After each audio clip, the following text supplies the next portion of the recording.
Seruput kopi dulu, Lur. Kalau kita ngomongin perang modern hari ini, satu kata yang lagi bikin semua jenderal di dunia deg-degan, hypersonic.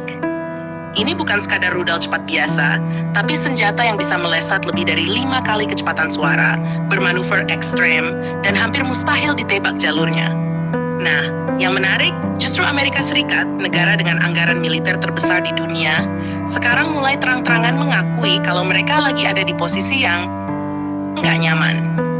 Di akhir April 2026, dalam sidang resmi di Senat, pejabat tinggi Pentagon secara terbuka bilang bahwa Amerika saat ini belum punya sistem pertahanan yang benar-benar mampu menghadapi ancaman hipersonik, terutama dari Rusia dan China. Ini bukan omongan sembarangan. Ini di forum resmi, di depan anggota Komite Angkatan Bersenjata. Artinya, ini pengakuan yang serius banget. Kenapa bisa sampai seperti itu?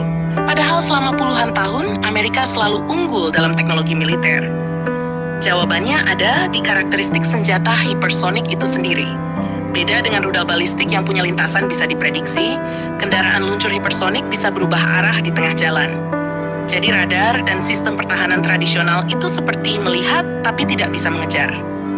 Bayangin aja, sistem pertahanan rudal Amerika selama ini didesain untuk menghadapi ancaman yang jalurnya relatif bisa dihitung. Tapi hypersonic ini kayak motor balap yang zigzag di jalan tol. Sementara sistem pertahanan itu seperti polisi yang cuma bisa menunggu di satu titik. Hasilnya, telat terus. Makanya pejabat Pentagon juga mengakui kalau sistem darat yang mereka punya sekarang sangat terbatas. Bukan cuma soal kecepatan, tapi juga soal kemampuan manuver. Hypersonic itu bukan hanya cepat, tapi juga licin. Susah dikunci, susah diprediksi, dan waktunya untuk bereaksi itu sangat sempit. Sementara itu, Rusia dan China sudah lebih dulu mengembangkan dan bahkan mengklaim mengoperasikan senjata jenis ini. Rusia punya Avangard dan Kinzhal, sementara China dengan DF seri hypersonicnya. Dua negara ini bisa dibilang sudah masuk fase operasional, sementara Amerika masih berusaha mengejar. Nah, disinilah muncul proyek ambisius yang disebut Golden Dome. Ini bukan proyek kecil, Lur. Pentagon mempercepat pendanaan besar-besaran untuk sistem pertahanan generasi baru yang dirancang khusus menghadapi ancaman hipersonik. Nilainya diperkirakan bisa mencapai ratusan miliar dolar dalam satu dekade. Konsep Golden Dome ini bukan cuma satu sistem, tapi gabungan dari berbagai lapisan pertahanan. Mulai dari sensor di luar angkasa, radar generasi baru, sampai interceptor yang lebih cepat dan lebih pintar. Intinya Amerika ingin bikin payung pelindung yang bisa mendeteksi, melacak, dan menghancurkan ancaman sebelum mencapai target.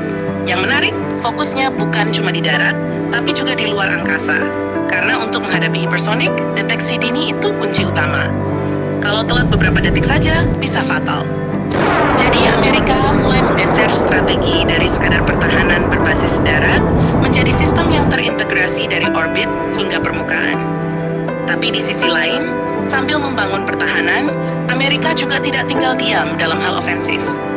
Mereka mulai serius mendorong pengembangan senjata hipersonik mereka sendiri. Salah satu yang paling sering dibahas adalah sistem yang disebut Dark Eagle.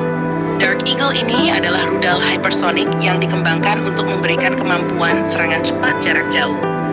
Konsepnya sederhana tapi mematikan, menyerang target penting dalam waktu sangat singkat, dengan kemungkinan dicegat yang sangat kecil.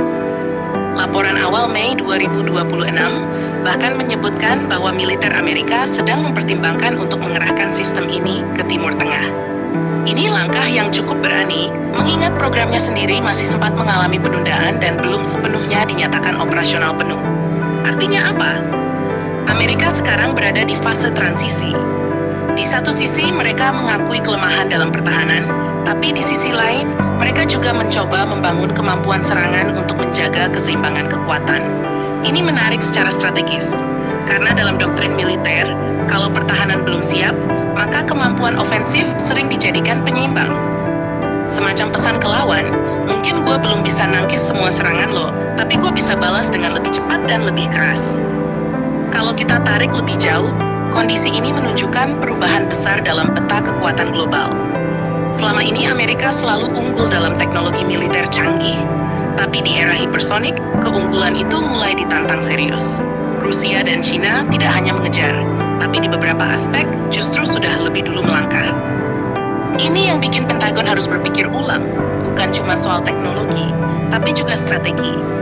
Karena perang masa depan bukan lagi soal siapa punya senjata paling banyak, tapi siapa yang bisa melihat lebih cepat, bereaksi lebih cepat, dan menyerang lebih presisi. Hypersonic mengubah semua itu.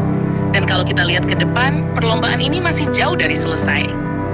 Golden Dome mungkin jadi jawaban Amerika dalam jangka panjang, tapi butuh waktu, butuh biaya besar.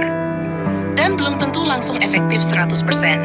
Sementara itu, ancaman sudah ada sekarang.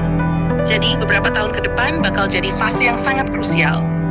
Apakah Amerika bisa mengejar dan bahkan kembali memimpin? Atau justru dunia masuk ke era baru di mana dominasi militer jadi lebih terdistribusi?